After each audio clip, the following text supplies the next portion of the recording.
Hello dear students, periodic property के lecture number 8 में आप सब लोगों का स्वागत है।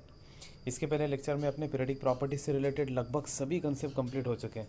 लास्ट लेक्चर में अपने देखे थे effective nuclear charge as well as shielding effect, जिसको स्क्रीनिंग इफेक्ट भी कहते हैं। वो लेक्चर एंड किए थे। एंड करते समय मैंने आप लोगों को ही बताया था कि नेक्स्ट लेक्चर में अपन डिस्कस करेंगे the numericals based on effective nuclear charge. तो आज देखते हैं numericals on effective nuclear charge. सबसे पहले तो मैं ये बता दूं आप लोगों को कि what do mean by effective nuclear charge. जो लोगों को ये देखना है कि इफेक्टिव न्यूक्लियर चार्ज किसको कहते हैं, तो वो प्लीज़ लेक्चर नंबर 7 यानी इसके पहले का लेक्चर, प्रीवियस लेक्चर देख ले, जिसके अंदर अपन ने डिटेल में डिस्कस किए थे कि इफेक्टिव न्यूक्लियर चार्ज किसको कहते हैं। ठीक है ना। वैसे मैं आपको चलते चलते इफेक्टिव न्यूक्लियर चार्ज की डेफिनेशन ये बताता कि effective nuclear charge means the net positive charge experiences by valence electron. Valence electron nucleus के कितने चार्ज को फील करते हैं उसको कहते हैं इफेक्टिव न्यूक्लियर चार्ज। ठीक है ना। बीच में अगर नंबर ऑफ शेल बढ़ते हैं, बीच में मतलब सपोज लास्ट शेल में है अपने वैलेंस इलेक्ट्रॉन और न्यूक्लियस है, बट बीच में जो इलेक्ट्रॉन रहते हैं वो क्या करते हैं, इनके बीच में थोड़ा डिस्टर्बेंस क्रिएट करते हैं। उससे रिलेटेड अपन ने एक इफेक्ट पढ़े थे, that is called as shielding effect. I hope सबको याद आ रहा होगा वो। एक बार आप लोग प्रीवियस लेक्चर नंबर 7 देख ले, आपको सब समझ में आ जाएगा। ठीक है ना। यानी सिंपल सी बात यह है कि इफेक्टिव न्यूक्लियर चार्ज मतलब क्या, बीच में के जो इलेक्ट्रॉन इंटरफेयर करते हैं उसके कारण इफेक्टिव न्यूक्लियर चार्ज थोड़ा सा कैसा आता, डिस्टर्ब होता। शील्डिंग इफेक्ट का कंसेप्ट भी उसके कारण आता। Shielding effect related to number of shell. ठीक है ना। और जैसा जैसा बीच में नंबर ऑफ शेल बढ़ते जाएंगे, डेफिनेटली वैलेंस इलेक्ट्रॉन न्यूक्लियस के पॉजिटिव चार्ज को कम कम एक्सपीरियंस करेंगे। ठीक है। तो चलते आगे। इफेक्टिव न्यूक्लियर चार्ज कैलकुलेट करने के लिए एक फार्मूला है। The formula is Z star equals to Z minus sigma. Z star means effective nuclear charge, Z is atomic number and this sigma is called as shielding or screening constant. तो formula सबको याद हो गया। Effective nuclear charge Z star equal to Z minus sigma. अब atomic number आपको सबको पता रहता है, मुझे भी पता है, आप लोगों को भी पता है। Either you can refer the periodic table. अब अपने को एक ही चीज़ कैलकुलेट करना है और वो है सिग्मा। ठीक है। तो अब अपन कैलकुलेट करते हैं सिग्मा, और सिग्मा पर से अपन कैलकुलेट करेंगे Z स्टार। ठीक है ना। इसके लिए एक साइंटिस्ट था जिसका नाम था स्लेटर्स। तो स्लेटर ने सिग्मा कैलकुलेट करने के लिए कुछ रूल्स दिए थे। वो रूल्स अपने को अच्छी तरह से देखना है कि एक्चुअली वो रूल्स क्या है। स्लेटर ने सिग्मा कैलकुलेट करने के लिए रूल्स दिए थे। ठीक है ना। Z star equals to Z minus sigma. तो उसमें से सिग्मा कैलकुलेट कर रहे हैं अपन, सब कुछ गड़बड़ हो रही है। ये बीच में जो इलेक्ट्रॉन आ रहे हैं, मीन्स वैलेंस इलेक्ट्रॉन और न्यूक्लियस के बीच में जो इलेक्ट्रॉन आ रहे हैं उनके कारण जो गड़बड़ हो रही, तो वहाँ से सिग्मा का कंसेप्ट आ रहा है। तो कैसा कैलकुलेट करना सिग्मा को, सबसे पहले तो इलेक्ट्रॉनिक कॉन्फ़िगरेशन को कुछ ऐसा लिखना है आप लोगों को। ये 1s, फिर 2s2p, फिर 3s3p, then 3d, then 4s4p। यानी आप लोग यहाँ पर एक बात आप ऑब्जर्व कर रहे होंगे कि 1s मतलब यहाँ पर शेल पहले नंबर का है, 2s2p दूसरे नंबर का शेल है। ये जो इलेक्ट्रॉनिक कॉन्फ़िगरेशन लिखी हुई है, ये इलेक्ट्रॉनिक कॉन्फ़िगरेशन अबव प्रिंसिपल के हिसाब से लिखी हुई नहीं है। Do you know aufbau principle? Aufbau principle मतलब जब अपन एसपीडीएफ के इलेक्ट्रॉनिक कॉन्फ़िगरेशन फिलअप करते हैं तो उस समय अबव प्रिंसिपल पढ़ते हैं अपन। तो ये इलेक्ट्रॉनिक कॉन्फ़िगरेशन एकदम सिंपल है। यहाँ पर देखो कितना सिंपल है। पहले 1 लिख दिए, फिर 2s2p वाले, फिर 3 वाले टर्म, ठीक है ना, 4 वाले, 5 वाले, ऐसा चलते रहते हैं। ओके। सो ग्रुप में इलेक्ट्रॉनिक कॉन्फ़िगरेशन को लिख देना 1s 2s2p 3s3p, then 3d अलग लिख देना। ठीक है ना। क्योंकि कैसा रहता है, एस की और पी की लगभग एनर्जी सेम रहती है, इसके लिए अपन एस और पी का ग्रुप एक साथ बना दे रहे। एस की और पी की लगभग जो एनर्जी रहती है वो कैसी रहती है, सेम रहती। That's why we make group. और बाकी तो तुम डी को अलग लिखो, एफ को अलग लिखो। ठीक है ना। फिर से देखो 1s 2s2p, देन 3s3p, इनका एक ग्रुप, 3d का ग्रुप, 4s4p, यानी sp वाले साथ में लिखो, बाकी सब सेपरेट सेपरेट लिखो। ठीक है ना। सो ग्रुप इलेक्ट्रॉनिक कॉन्फ़िगरेशन लिख दिया आप लोगों ने ऐसी वाली। उसके बाद आप क्या करेंगे, electrons to the right of an electron do not shielded. अब सीधी सी बात है, एक इलेक्ट्रॉन जो अपना टारगेट है जिसके लिए अपने को ये निकालना है सिग्मा, उसके राइट हैंड साइड में भी इलेक्ट्रॉन हो सकते हैं, उसके लेफ्ट हैंड साइड में भी इलेक्ट्रॉन हो सकते हैं। लेकिन जो शील्डिंग इफेक्ट का कंसेप्ट आता है, या जो इफेक्टिव न्यूक्लियर चार्ज अपन कैलकुलेट कर रहे हैं, तो वो ओनली लेफ्ट हैंड साइड के इलेक्ट्रॉन, मतलब वही इलेक्ट्रॉन जो एक्चुअल इलेक्ट्रॉन और न्यूक्लियस के बीच में आ रहे हैं, वही इलेक्ट्रॉन डिस्टर्बेंस क्रिएट करेंगे। ठीक है ना। वही इलेक्ट्रॉन डिस्टर्बेंस क्रिएट करेंगे जो जो न्यूक्लियस के और वैलेंस इलेक्ट्रॉन के बीच में आ रहे हैं वो वाले इलेक्ट्रॉन डिस्टर्बेंस क्रिएट करेंगे। मतलब तुम क्या करना, सिंपल सी बात याद रखना कि राइट हैंड साइड के इलेक्ट्रॉन अपन क्या करेंगे, पर्टिकुलर कोई एक इलेक्ट्रॉन देगा उसके लिए अपने को सिग्मा निकालना रहेगा। तो जो राइट हैंड साइड के इलेक्ट्रॉन है वो कैलकुलेट करते समय कोई इंटरफेयर नहीं करते, लेकिन लेफ्ट हैंड साइड में के जो इलेक्ट्रॉन है वो कैलकुलेट करते समय इंटरफेयर करते हैं। ठीक है ना।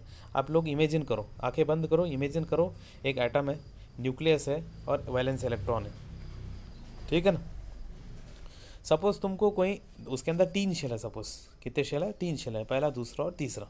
ओके, इमेजिन करो 3 शेल, पहला दूसरा और तीसरा। तो सेकंड नंबर के शेल के लिए सपोज अपने को क्या निकालना है, सिग्मा निकालना है। तो थर्ड नंबर में भी शेल है, थर्ड नंबर शेल के अंदर जो इलेक्ट्रॉन है वो सिग्मा कैलकुलेट करते समय यूज़फुल नहीं है, लेकिन जो पहले नंबर के शेल और उसके अंदर जो इलेक्ट्रॉन है वो इलेक्ट्रॉन सिग्मा कैलकुलेट करने के लिए यूज़फुल है, क्योंकि वही इलेक्ट्रॉन क्या करेंगे, डिस्टर्बेंस क्रिएट करेंगे। अपने को सपोज सेकंड नंबर के शेल में जो इलेक्ट्रॉन है उसके लिए अपने को सिग्मा निकालना है। तो राइट हैंड साइड के इलेक्ट्रॉन इंटरफेयर नहीं करते, लेफ्ट हैंड साइड के इलेक्ट्रॉन इंटरफेयर करते हैं। Is it clear? सो यहाँ पर सेकंड पॉइंट आपको याद रखना है। थर्ड पॉइंट ये है, कुछ कैलकुलेशंस दिया था इसने और कुछ कांस्टेंट बताया था, तो आपको कांस्टेंट एज इट इज़ याद रखना है। आपको कोई पर्टिकुलर इलेक्ट्रॉन के लिए क्या करना है, सिग्मा कैलकुलेट करना है। ठीक है। सो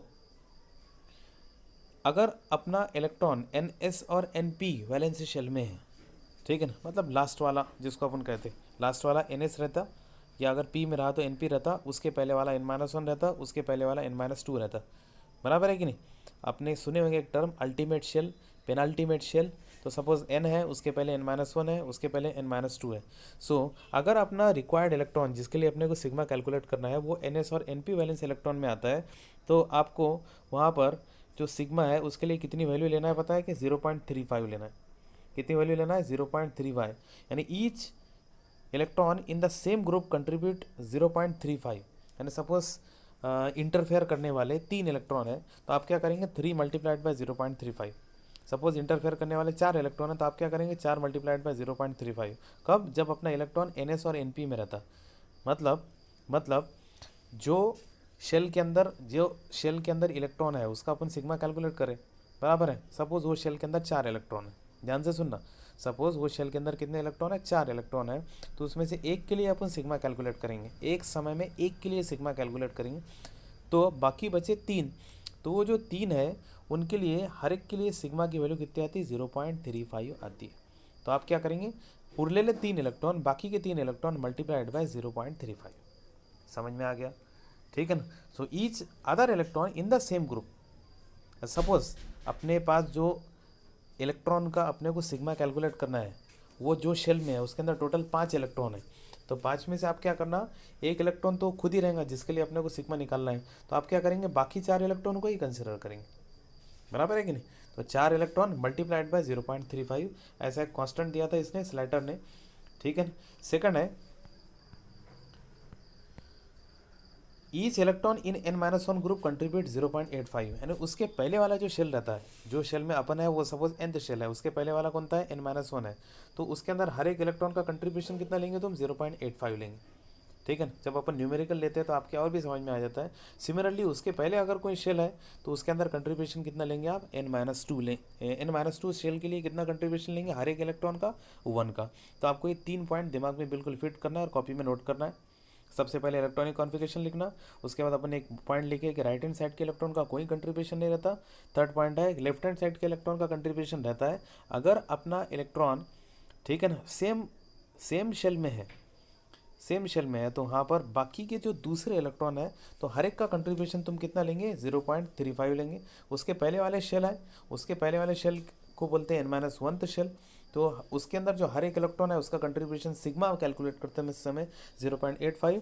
और उसके भी पहले अगर कोई शेल है तो उसको बोलेंगे N-2, और उसके अंदर हर इलेक्ट्रॉन का कंट्रीब्यूशन कितना लेंगे अपन, 1 लेंगे। ठीक है ना। तो note down in your copy. Okay.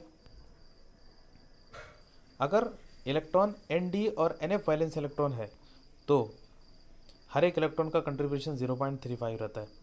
ठीक है ना। मेरा क्या कहना है, नेक्स्ट न्यूमेरिकल जैसे ही अपन लेते हैं तो आप लोगों को समझ में आ जाएगा कि मैं कैसा कैसा आप लोगों को कंट्रीब्यूशन बता रहा हूँ। पॉइंट नंबर 3 सब लोगों को अच्छी तरह से याद रखना है। ठीक है। एक न्यूमेरिकल लेते हैं, आपको सब समझ में आ जाएगा।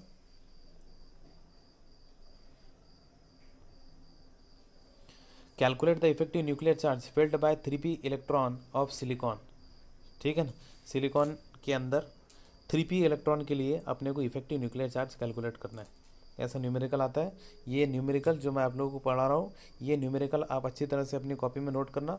हो सकता है इसमें से कोई न्यूमेरिकल एग्जाम में आ जाए, बराबर है कि यूनिवर्सिटी एग्जाम्स के लिए इंपॉर्टेंट न्यूमेरिकल सही, जो भी न्यूमेरिकल अपन लेने वाले हैं, तो आप लोग इसकी प्रैक्टिस अच्छी तरह से करें।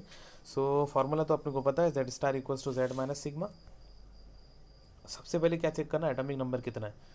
एटॉमिक नंबर कितना रहता है सिलिकॉन का, 14। Now we have to calculate sigma. 3p electron की अपन बात कर रहे हैं, ठीक है ना। जो बच्चों को एसपीटीएफ की इलेक्ट्रॉनिक कॉन्फ़िगरेशन पता नहीं है, तो सबसे पहले तो एसपीटीएफ वाली इलेक्ट्रॉनिक कॉन्फ़िगरेशन पता करो, और उसके बाद आगे का पार्ट, बराबर है कि नहीं। So formula to calculate effective nuclear charge, that is Z star equals to Z minus sigma. Atomic number silicon का कितना रहता है, 14 रहता, ठीक है ना। अब अपने को क्या कैलकुलेट करना है, सिग्मा कैलकुलेट करना है।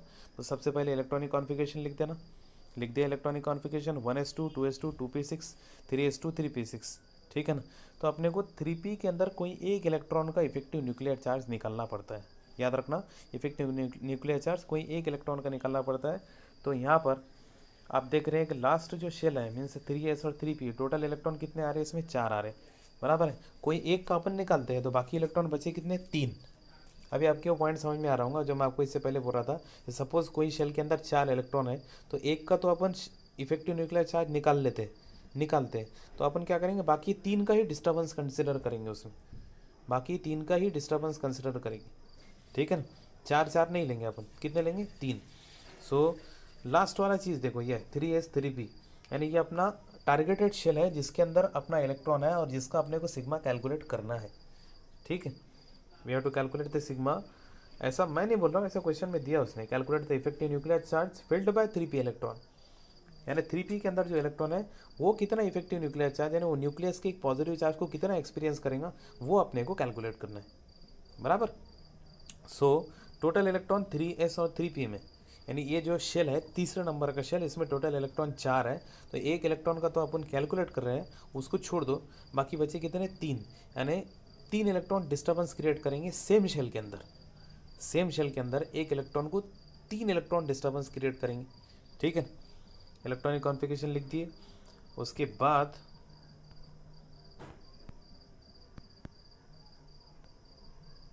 सेकंड पॉइंट, सिग्मा कैलकुलेट करते हैं अपन। तो सिग्मा कैलकुलेट करने के लिए यहाँ पर एक फॉर्मूला दिख रहा है आप लोगों को, 0.35 in bracket number of electron in nth group, यानी वही शेल के अंदर हर एक इलेक्ट्रॉन का कंट्रीब्यूशन कितना बताया था मैंने तुमको, 0.35 plus 0.85 number of electron in n-1th group या n-1th शेल, यानी उसके पहले का shell, plus 1 into number of electron closer than n-1 group.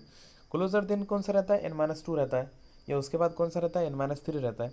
तो उसकी चिंता नहीं है अपने को, जो शेल में अपना इलेक्ट्रॉन है उस शेल के अंदर आप कितने से मल्टीप्लाई करेंगे, हर एक इलेक्ट्रॉन को 0.35 से। उसके बाद यानी अंदर वाला शेल, उसको तुम कितने से मल्टीप्लाई करेंगे, 0.85 से। और उसके भी अंदर यानी n-2 n-3 ऐसे जो शेल जाते हैं, उसके अंदर हर एक इलेक्ट्रॉन का कंट्रीब्यूशन सिग्मा के लिए कितना कैलकुलेट करेंगे तुम, 1 लेंगे तुम।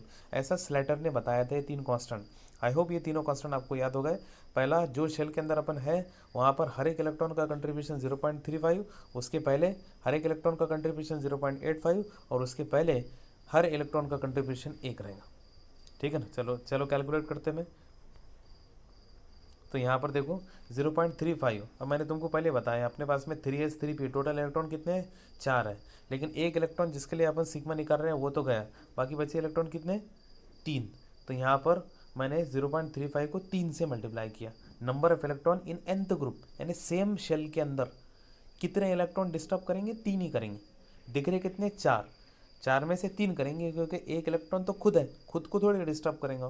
प्लस 0.85, उसके पहले इलेक्ट्रॉन कितने हैं चेक करो बोला, 2s 2p, टोटल इलेक्ट्रॉन कितने हो रहे हैं, 8। तो मैंने यहाँ पर 8 से मल्टीप्लाई किया, प्लस 1 इंटू उसके पहले इलेक्ट्रॉन कितने हैं, 2। आई होप ये 3 चीज़ें आप लोगों को क्लियर समझ में आ गई होंगी।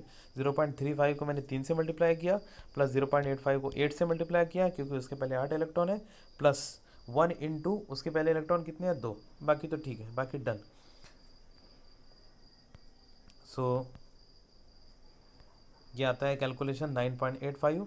अब फार्मूला यूज करो, Z star equals to Z minus sigma. Z कितना है यहाँ पर 14 माइनस 9.85, तो ये आंसर आता है 4.15। इन this way you can calculate the Z star. I hope समझ में आया होगा सब लोगों को। एक न्यूमेरिकल और लेते हैं अपन। Calculate the effective nuclear charge filled by 4s electron in potassium. तो इफेक्टिव न्यूक्लियर चार्ज का formula Z star equals to Z minus sigma पता है सबको। 4s इलेक्ट्रॉन के लिए निकालना है अपने को पोटेशियम के अंदर। सो एटॉमिक नंबर पोटेशियम का कितना है 19। इलेक्ट्रॉनिक कॉन्फ़िगरेशन लिखना, ये लिख दिया 1s2 2s2 2p6 3s2 3p6 और 4s1। आखिरी का इलेक्ट्रॉन कहाँ पर दिख रहा है आपको, 4s के अंदर दिख रहा है, ठीक है ना। तो अब इसके लिए तो अपने को निकालना है, तो उसके पहले के इलेक्ट्रॉन कैलकुलेट करो आप, यानी 4s को छोड़कर। 4s के लिए तो अपन निकाल रहे हैं, तो उसके पहले के लिए डिस्टर्बेंस क्रिएट होगा, ठीक है ना। सो 4s के पहले पहले क्या है, 4s के पहले आपको दिख रहा है 3s और 3p, उसमें इलेक्ट्रॉन कितने हैं 8, ठीक है ना।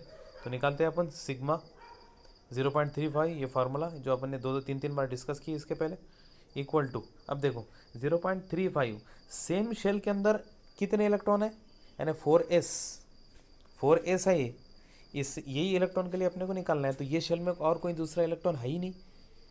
4s जो है उसके अंदर कोई सबशेल है, जो 4s सबशेल उसके अंदर कोई इलेक्ट्रॉन दूसरा ही नहीं, एक ही इलेक्ट्रॉन है, उसके लिए तो अपन सिग्मा कैलकुलेट कर रहे हैं।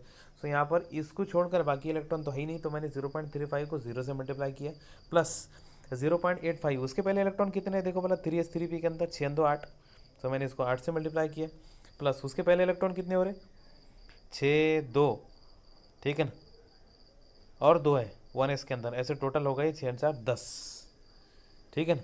यानी जो लास्ट वाला पॉइंट है ना plus 1.00 number of electron closer than n-1 the group.